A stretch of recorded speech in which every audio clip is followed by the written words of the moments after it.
If you enjoy hearing these eerie tales and want more to help you drift off or keep you up at night, don't forget to tap the like button. It really helps the channel grow. I sent nudes, and it ruined my life. I was on the phone with my boyfriend. We've been dating for over a year and we haven't left the honeymoon phase. His name is Delon, and he cares for me more than anything on this planet. Nobody makes me feel happier or safer than he does. We don't hang out as much as we used to after quarantine hit, but we usually just stay on a phone call the entire day, doing our own thing and talking whenever we have something to say. It was 12 a.m., and I received a text message from some random number. It made me gasp and break down into laughter. "What are you laughing at?" Delon asked. "Bro, this random guy just hit me up and said he'll Venmo me $300 if I send him a nude," I replied. All he said was, "Bruh." I then asked the guy if he can do $500, to which he agrees.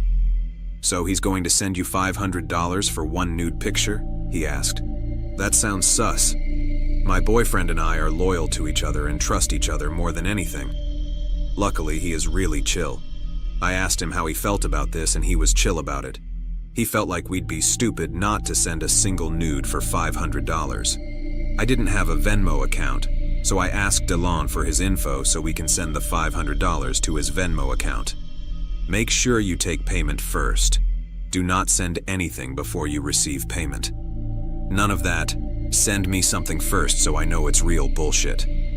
He said I agreed. We were both a little excited while we were waiting to see whether or not the dumbass will actually send $500 for one picture. After I sent the creeper Delon's Venmo email, I heard his phone vibrate over our call and he said, "Bro, he actually did it." Well, then came the awkward part. I was going to send a random guy a picture of my tits while I had my boyfriend on the line.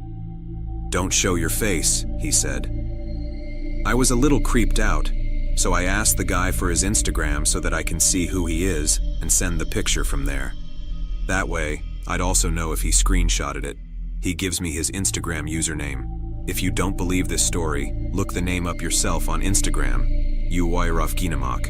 The profile picture is black, his bio only says John with the devil emoji, and he has 0 followers but is following 61 people.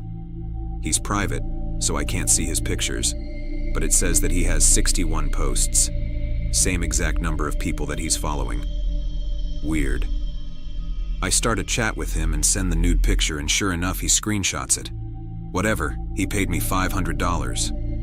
10 minutes later he followed me on Insta. I looked at his profile. 62 followers and 62 posts. It was 61 61st 10 minutes ago. My guess was that I'm not the only girl he's done this to. This sicko probably followed all of the girls that he purchased nudes from and posted their pictures on his Instagram. The only person seeing them are him since he has 0 followers, so even if it's weird, I guess there's no harm in that. After the deed was done, my boyfriend and I laughed it off and talked through the late night until we fell asleep on the phone together, forgetting about what happened that night. We woke up the next morning still on the phone, talked a little, then hung up to do our own shit. Chana went on. A few nights later, Delon texted me saying, "Get dressed. Make sure you wear something fancy. Don't ask any questions." I knew I wouldn't get anything out of him, so I got dressed with no questions asked. I heard Delon pull up before he even texted me telling me to come outside. I got in his car and we drove off. 20 minutes later, we were outside my favorite restaurant. At the restaurant, we ordered a few glasses of champagne after we finished our meal. When I got mine, I noticed something inside of it. It was a silver ring with a huge diamond on top. I was so focused on the ring that I didn't even notice him getting on one knee in front of me. I was filled with nervousness and excitement as I waited for him to ask. It's personal, so I won't quote what he said, but he basically just summarized how we met and how he knew I was the one since our first date. "That ring looks like it cost more than $500, I joked. "No, I found it out in the dumpster," he joked back. "Will you marry me?" "Yes," I replied. Some tables around us congratulated us, and the restaurant sent us over a small desert as a congratulations. Despite now being engaged, We didn't live together yet. He invited me over that night and I agreed. We started driving over to his house when I got a call from my mom. My mom has a problem with getting really bad migraines. I'm talking really bad. One time she pulled out one of her teeth. She said it hurt so bad that it temporarily distracted her from the pain of her migraine. Anyway, my mom told me that she doesn't have any pain yet, but she can feel a migraine potentially starting and asked me to spend the night. I couldn't imagine leaving her alone during one of her migraines, and this would be the perfect time to distract her by talking about my new engagement. I told Delon and he said no problem. He dropped me off at her house and went home. My mom and I were on her bed and she was resting her head on my lap. I was gently massaging it and I started telling her about my night. I did a good job of distracting her from the migraine that was forming, because eventually we tired ourselves out talking about my future with Delon and we both fell asleep. When I woke up the next morning, I didn't have a good morning beautiful text from Delon like I do every morning. I gave him a call, but I didn't get a response. He's probably still asleep, or maybe he got called into work, I thought. My mom and I had breakfast and I Ubered home. Hours passed, constant calls to Delon's cell phone, but I didn't get an answer from him the entire day. I was scared and decided to Uber to his apartment since I had a key. I got to his apartment. It's on the 3rd floor of the apartment building. All of the lights were off when I walked in. I turned them on and continued walking through his apartment. I noticed his balcony door wide open. He never left it open like that because he hated the fuck out of mosquitoes and his screen had a rip in it. I walked to the bedroom and saw something that made me freeze.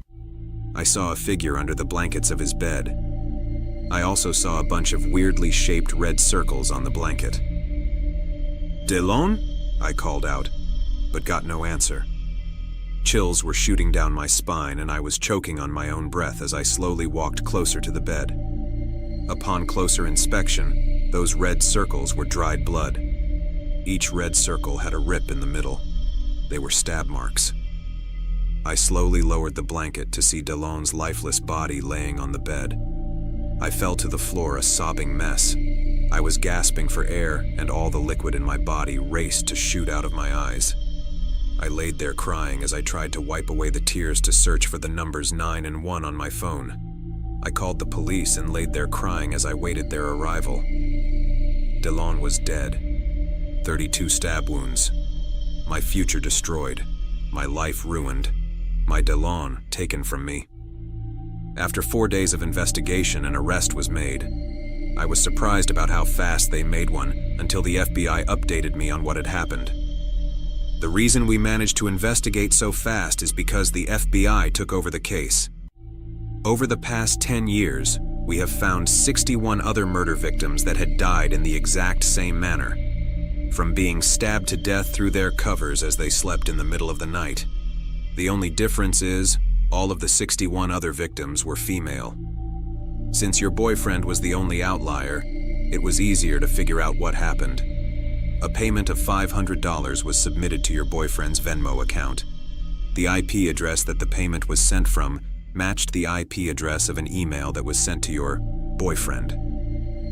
The suspect got your boyfriend's email through his Venmo account, then sent him a legitimate-looking email saying that his Venmo account had been compromised and it urged him to change his password. The email provided an alternated link that showed Venmo's website, but it was actually a link that allowed the suspect to see the location of whoever clicked on it. I was already a sobbing mess, but my heart dropped when I realized me sending a nude for $500 caused this all. The FBI agent continued. After the suspect got your boyfriend's location, he found his apartment number by looking at the last name provided in the email and matching it to the directory found in the lobby of the apartment building. He then went up and stabbed the deceased to death in the middle of the night. We don't know how he got in. No sign of forced entry. Could be through the balcony. We think that you were his intended target and that he assumed it was your Venmo account that he was transferring the funds to. It was night, and according to your eyewitness statement, there were no lights on in the room when you arrived. We believe it was dark in there and the suspect didn't realize it was a man he was stabbing. You were the intended target. This news sent me into a depression that I have not gotten out of yet. It's been a few months since Delon's death, and I still get the same thoughts throughout the day. What if I just said no to the creep and didn't send any nudes? Delon would be alive today. What if I made a Venmo and didn't use Delon's? Delon would be alive, but I would be dead. What if my mom hadn't made me come over because of her migraine? Delon and I probably would have been awake when the murderer came to his apartment. Delon probably could have fought him off. We'd both still be alive today. Because of that last thought, I grew to resent my mom. I know it's fucked up, but I can't choose my emotions. I still love her, but it's hard to look her in the eyes. Hard to even talk to her. She tried so hard to be there for me and help me get through this, but I kept my distance and didn't let her. I hate to admit it, but I became an alcoholic after all of this happened. Alcohol is the only thing that helped temporarily wash away those 3 thoughts that kept circulating through my head. I've also tried to take my life 3 times so far. And tonight is the night I think I'll actually go through with it. I just needed to get this story off of my chest. Needed everyone to know that the love of my life died because of me. Goodbye. My wife has been missing for 15 years, until she called my phone out of the blue. I don't like to talk about what happened 15 years ago. I don't even like to think about the fact that on January 7th, 2008, Sarah Collins, beloved member of the community, left home to run an errand and was then never seen again. It was a huge case back then. Everyone seemed to want to know what happened to her, but no one was more desperate for answers than I was. Sarah and I had been married for 5 years. I knew as soon as I met her that I wanted to spend the rest of my life with her. She had one of those smiles that just lit up a room. That's why it was so hard to believe that such a beautiful, successful woman had seemingly disappeared. They hadn't even recovered her body. 15 years later, and they still didn't have a shred of evidence. Not a tire track, or even a fingerprint. Nothing. The police put out an appeal, but no one came forward. Somehow, not a single person had seen her. It was like she had just vanished without a trace. I think about Sarah a lot. I could never quite bring myself to take down the photos of her from around the house. Sarah's bright face still smiles down at me from every room.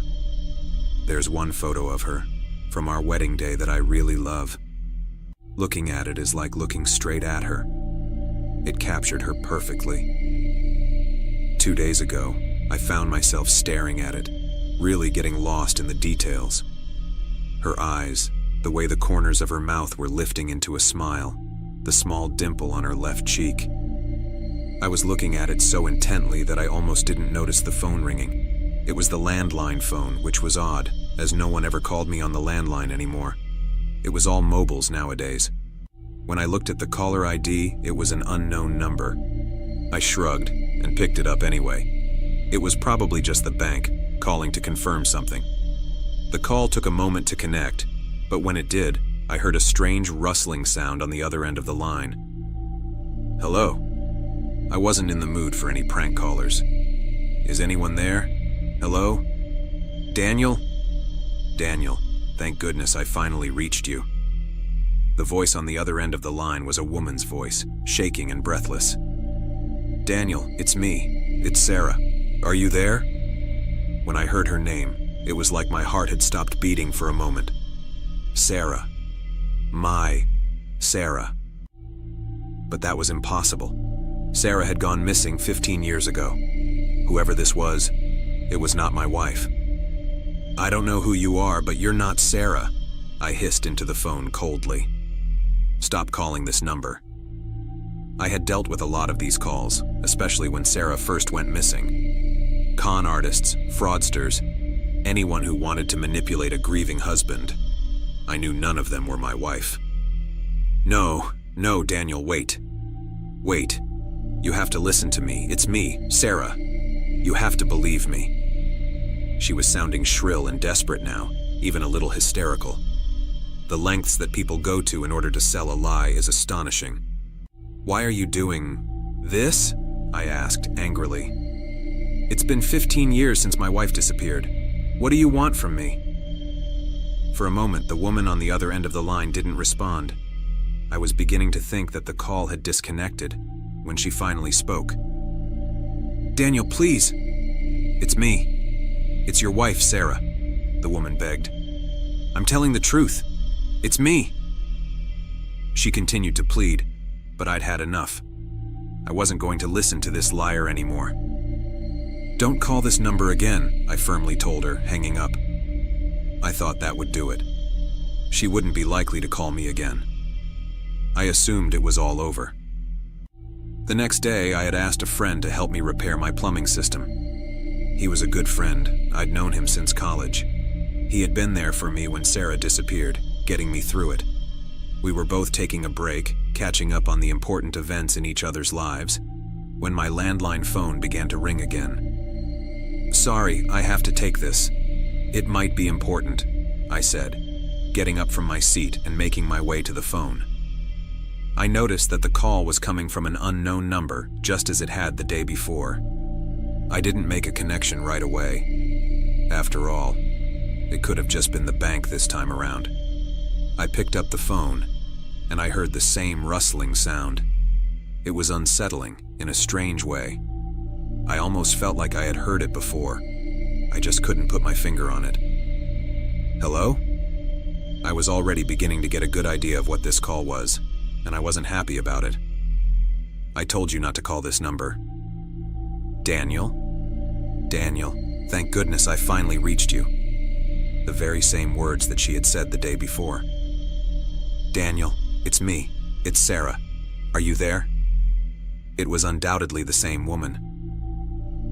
I don't have the time for this, I hissed into the phone. I know you're not Sarah. Stop calling me. I hung up the call and walked back to my friend, who looked confused. Who was that? He asked me. I heard you saying Sarah's name. Is everything okay? It was some prank caller trying to pretend to be Sarah, I told him, rolling my eyes. I thought that I had left it all behind. I even changed my phone number. I don't know how this woman got hold of my new one. Pretending to be Sarah? My friend echoed. That's really strange. Did you tell anyone about it? Like the police? No. I shake my head. There's no need. It's just someone trying to cause a bit of drama. They probably want money, or something like that. I made it clear that was the end of the conversation. I didn't want to continue talking about it, bringing up harmful reminders of the past. I woke up the next day, not expecting to get any more calls from the unknown number. I made it very clear that I wouldn't be participating in her charade. However, I was quickly proven wrong. As soon as I started to walk downstairs for a glass of water, the phone rang again. I thought about letting it ring, but I had a better idea. I was going to issue a much stronger warning to the caller, even threaten to get the police involved if the calls wouldn't stop. That would scare her. I was certain of it. I picked up the phone, hearing the very same eerie rustling. I couldn't explain it, but it made a shiver run up my spine. Finally, the call connected. It was just the same as the other times, the same pathetic monologue. Daniel, thank goodness I finally reached you. Maybe it was even a recorded message. Daniel, it's me. It's Sarah. Are you there? If you don't stop calling this number, I'll have no choice but to involve the police, I told the caller. This is harassment. If you want money, try conning someone else. Before I could even give the woman on the other line a chance to answer, I hung up the call. Hopefully this would show her that she wouldn't be manipulating me. I could see right through her elaborate scam. I was sure that my warning would stop the calls coming in. I was so sure of myself that when I was woken by a loud, persistent ringing sound the next morning, I didn't even think to connect it to the unknown number calls. I first assumed it was my alarm, waking me up, but when I turned to look, I saw that the alarm hadn't gone off yet. That was when I reached the conclusion that it was the landline phone. I rushed down the stairs, wanting to tell the caller that I would be taking police action, wanting to catch out the desperate scammer. Fortunately, I got down there in time and picked up the phone. Holding it to my ear, I heard that creepy rustling that I had become familiar with. It still made my heart beat faster, just for the few seconds until the call connected. Daniel? Daniel, thank goodness I finally reached you. The usual message of hysteria came through the phone. I was well used to hearing it by now. Daniel, it's me. It's Sarah. Are you there? I gave you a warning. I said that if you called again, I would be taking legal action. I spoke into the phone, loudly, so that whoever was on the other side would be sure to hear me. You've gone too far now. I have to do something about this. I waited for the woman to respond. Daniel? No, it's me. I'm not lying to you. I would never lie to you. Daniel, it's me, Sarah. Your wife. It's me. I can't stand the high-pitched whine of her voice. You're not Sarah, I told her bitterly. I know you're not Sarah. I will be taking action. Goodbye. I hung up the call for the final time and placed the phone back. I know that woman wasn't Sarah. I know for a fact she wasn't.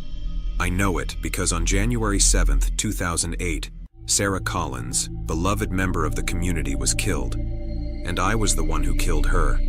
Sarah was an incredibly beautiful woman. I couldn't believe my luck when she first started showing interest in me.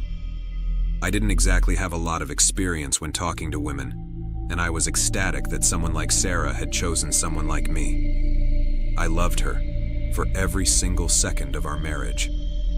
I loved her, even when I found out that she was cheating on me. I had accidentally stumbled across a string of romantic messages between Sarah and one of her co-workers. She was planning to leave me for him. My Sarah was planning to leave me for him. I couldn't have that. She was so beautiful, so bright, so full of life. I couldn't lose her. I just couldn't lose her. So I killed her. I didn't have to think about it for long. It was the only way that she would be mine. Only mine forever. If she was dead, she would never leave me. She would always be my Sarah. When the police arrived, I made up an elaborate lie that she had gone out to run an errand and never come home. That very same lie ended up on headlines of the national news. I didn't know if I would even get away with it, but a year passed, and then another year, and then another. 15 years passed, and no one ever saw through me. I was about to walk back upstairs when I heard a small tapping at the window. Click, click, dot asterisk. That was the sound of the window opening, and that's when I heard it. Rustling, right here in my own house. Rustling that paralyzed me with fear and sent my mind into a state of panic. Then I heard her. Daniel? Daniel, thank goodness I finally reached you. The voice was coming from inside the house now. Daniel, it's me. It's Sarah. Are you there? Man in the basement. When I was about 16, I was babysitting for a family friend. I took the girl, Maddie, outside to play on the swing set in the backyard, and it was getting pretty dark, around 8 or 8:30. I started getting a weird feeling, like we were being watched. I looked around and didn't see anyone, but I was still freaked out, so I took her inside since she had to go to bed soon anyway. I put her to sleep at around 9 and start watching TV in the living room. About 10 minutes later, I hear rustling outside the house. I stupidly go to check it out, and I don't see anything, so I just assume it was an animal and go back inside. About 20 minutes later, I hear footsteps from Maddie's room, so I go upstairs to put her back to bed. I open her door and see that she is still fast asleep in her bed. It's dark in the room, but I can see some stuff because of the light from the window. I look in the corner to see the shadowy silhouette kneeling in the corner. I immediately turn on the light to see an actual man there. He tries to run out the door, but I kick him in the nuts. I call the police, and it turns out the man had been living in the basement for about 6 months, going in and out through a hole in the side of the house, and he had been watching the family while they were outside and while they were sleeping. I haven't babysat since. Recent true highway story. I'm a 32-year-old female, and this is something that happened to me only 2 nights ago. My husband Kevin and I were on the porch smoking a cigarette. It was about 9 o'clock at night. We live in far out the woods, right off of a stretch of highway that's between two interstate exits. We were looking up at the stars, enjoying the quiet atmosphere of the crickets, glad to have a temporary relief from all of the usual traffic noise. I heard something and shushed my husband, even though he hadn't said anything. Was that screaming? Yes, it was a woman screaming like nothing I had ever heard before. It sounded like she was getting murdered. In between blood-chilling screams, she was screaming out, "Help me! Help me!" I look at my husband. We were both really freaked out. The more she screamed, the closer she was getting to the house. I could eventually see a figure running along the median of the highway, making their way closer to the part of highway that was in front of our house. Our house is a good ways back from our driveway, but not far enough that you can't see anything. If we could see her, that meant that she could see us. We have no yard security lights, stupid I know, so we were in complete darkness. We could still see the highway perfectly fine due to the house across from us who still had their Christmas lights up.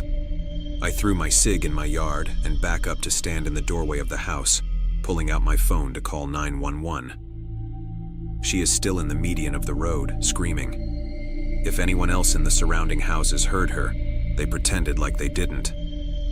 Kevin runs past me inside to get on his jacket and shoes. I tell him not to go out there, but he ignores me and gets dressed anyway. As soon as he is out of sight, I see a red car barrel up the road and pull over next to where the lady was at. With her in the median, there was still a stretch of highway between them.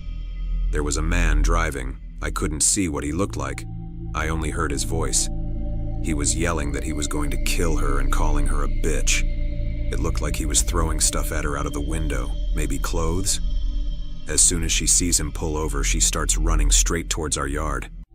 By that time, I was already on the phone with the police officers, but as I said, I live out in the woods, pretty far out of town I'll add, so it would take them a bit to get there. I yell for my husband. I tell my 9-year-old son to go in our room where the baby is and close the door. He can hear the whole thing and was pretty frightened. My husband runs out onto the porch and into the yard towards her. He asks if she's okay, and she says that she had gotten a ride home from this guy, and halfway down the road, he started acting really creepy. He refused to let her out where she told him to, and kept driving with her in the car. She looked behind her seat, pretending to look at a car behind them, and saw a roll of duct tape. Fearing for her life, she jumped out of the moving car and just started running down the road, screaming for help. Kevin starts to lead her towards the house, and by now is also on the phone calling the police, having gathered more information that I wasn't able to give them when I had called. They told him to stay on the line with them until an officer showed up. He lets her in the house and her face looks terrible. She is red and bleeding in a couple of spots, road rash from when she had jumped out. She also said that he had hit her before she was able to escape. She came in and we locked our door, knob, deadbolt, and chain. We stood together near the window waiting for the police to show up, Kevin giving updates and answering questions on the phone.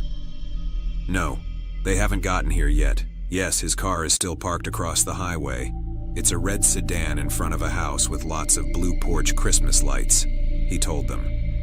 I was trying not to lose my shit when there was a loud bang on our door.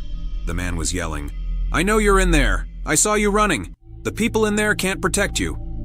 I shouted through the door that he needed to leave our property, and if he was smart, get in his car and drive off. I told him we were on the phone with the police.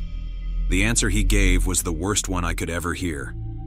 He says, "Go ahead, call the police." I don't care. They won't be here in time. Bang, bang, bang on the door over and over. The woman was freaking out and crying, saying, "Help me, please help me," over and over again. I ran to the kitchen to get a large knife just in case. We had a huge solid iron door, but our windows were easily breakable.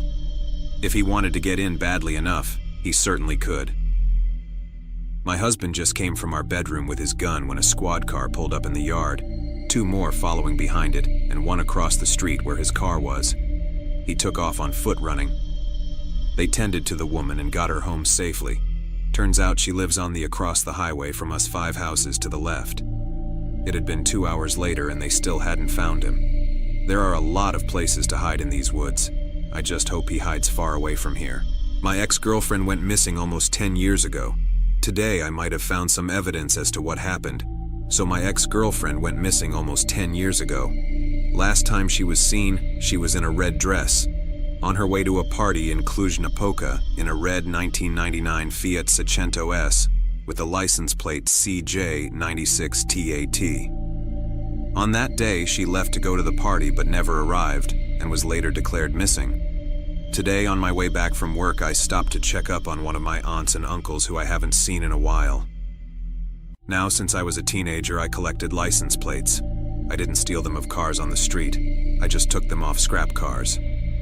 My uncle said, "While I went out fishing a few days ago, I found this in the river," and gave me a rusty old license plate he found in the river. And guess what? The plate text was CJ96TAT, the same as my ex-girlfriend's car.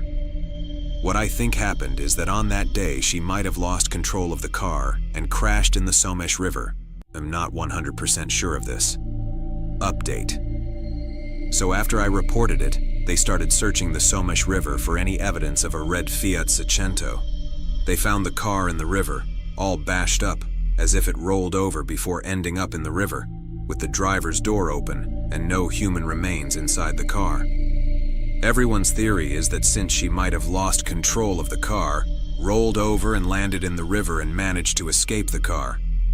While trying to flag down another motorist for help, her purse and phone were still in the car. She got kidnapped and most probably raped and killed. The police are still working on the case, however. Update 2.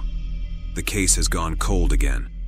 The police said that she is definitely dead and either drowned in her escape from the car or got kidnapped while trying to flag down another motorist. Either way, she is most likely dead, and there is no way to find her body after 10 years. Take a walk with me. I want to chat with you. I want to tell you how I got away with murder. Do you love your family? Do you really? Think about it. Take a moment and walk with me. Family is forever. Family is a group of people that are supposed to love, guide, and protect you. So people have said, family is bound to you for eternity by blood. With how many people that had to come together to make you? Just you. You're drowning in blood, sweetie. And so am I. My family was on a different level of fucked up.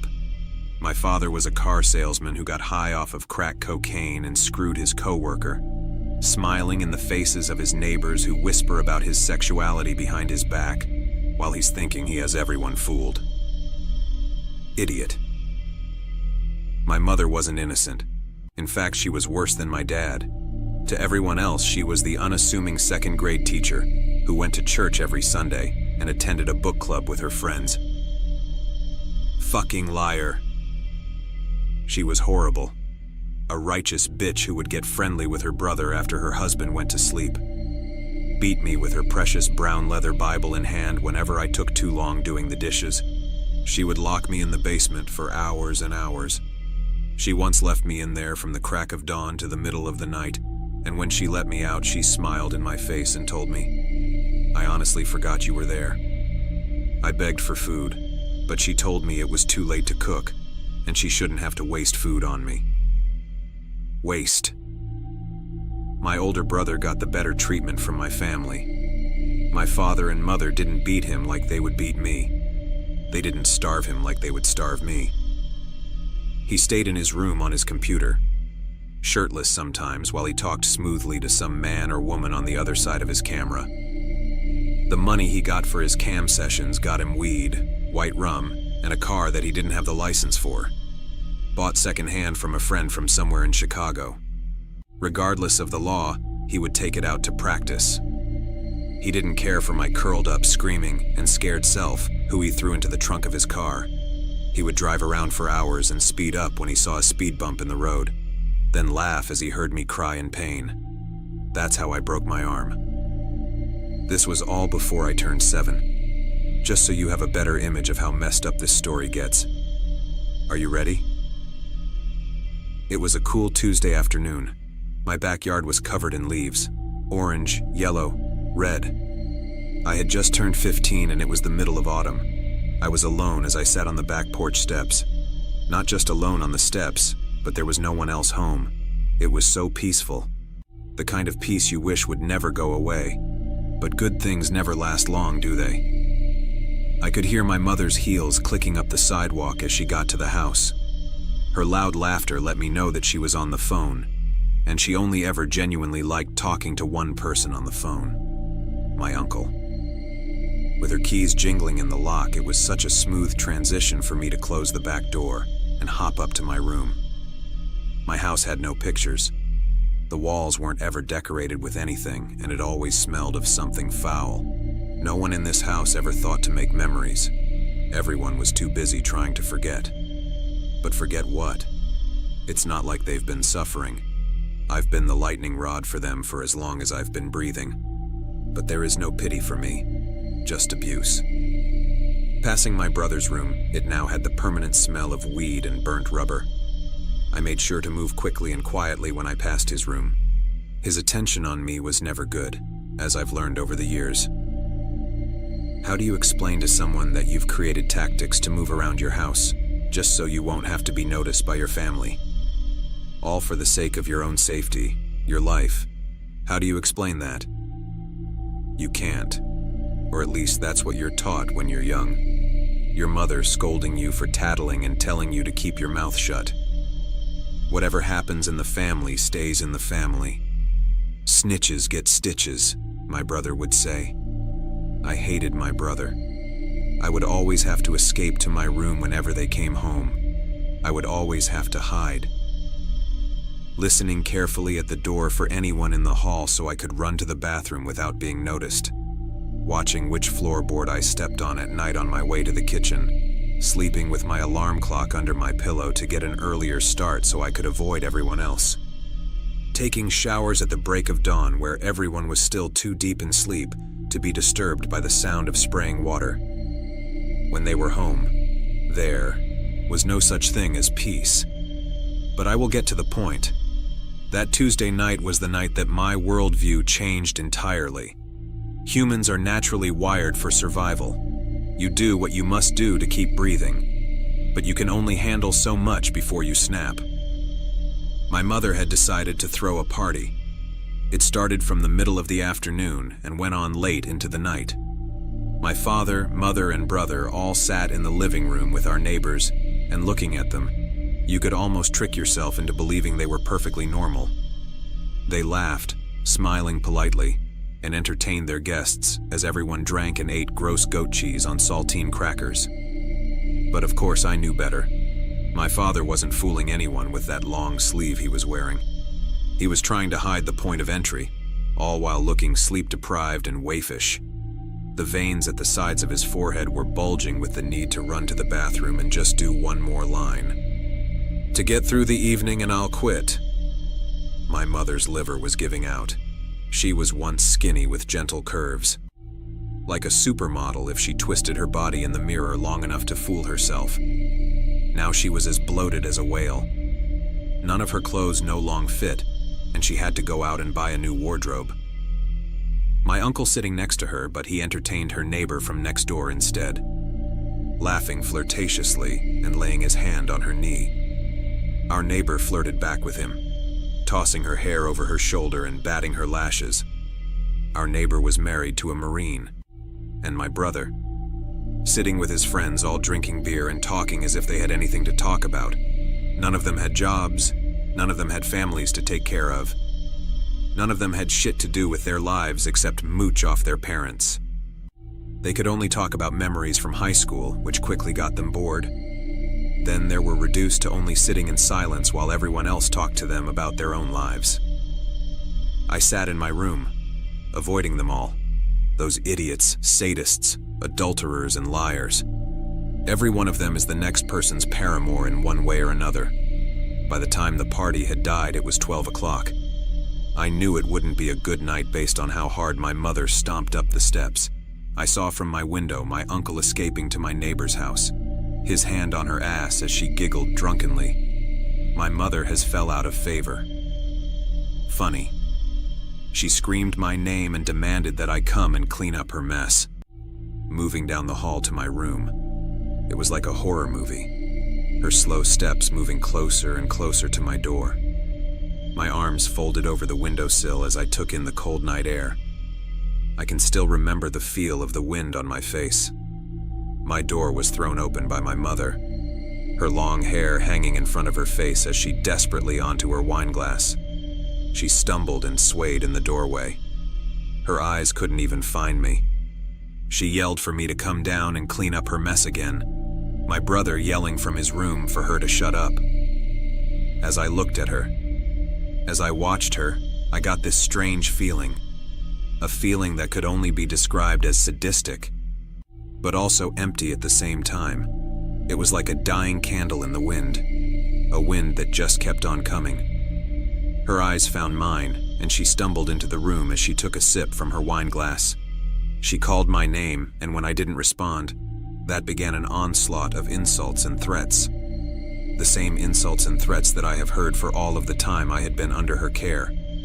It wasn't anything new. Her mocking, taunting, vicious insults were nothing new to me anymore. The wind stopped, and the light on the candle flickered back to life, with plenty of wax left. It was like a wave of clean, fresh water was thrown on me. I stood up, my eyes scanning her blubbery form from her heel to the crown of her head. She did just the same, mocking me as the wine in her glass sloshed around, provoking me with her words. My brother screamed from his room for both of us to be quiet. Fine. I'll make her be quiet. I lunges quickly, pushing her onto the floor. Her size betrayed her. She was too big now to move quickly. She struggled to stand as I calmly walked to my bedroom door and locked it. Her wine glass had fell out of her hand, and the cup broke. The smell of Riesling coated the dull brown carpet, mixing in evenly with the foul smell of the house. One tall shard of glass laid near my feet. I picked it up and made my way over to my mother. The candle was burning bright now that the wind had finally stopped. An easy slit across her throat prevented her from screaming too. The shard cut my own fingers as I made myself into a butcher for my pig of a mother. I had felt this wave of ease come over me as I stood over her now mutilated body. I heard my brother's door open. With every step he took to get to my room, memories flashed behind my eyelids. His abuse and torment, his cruelty. Every step brought a new memory back, and soon enough he was banging at my door. There weren't enough steps to match how many times he'd broken my arm or fractured my ribs. There weren't enough steps to match how many hours a day I'd spend in the darkness of his trunk. I'd remember the summer, in the darkness, him zooming over a speed bump, me hitting my head and blacking out. He threw me on the front lawn when we got home, didn't even bother to take me inside, but instead left me under the bleeding hot sun, watching as my mother's body emptied out her blood, soaking into the carpet as her face is fitted perfectly into a look of pain and fear. Strangely enough, it's the prettiest she's ever looked.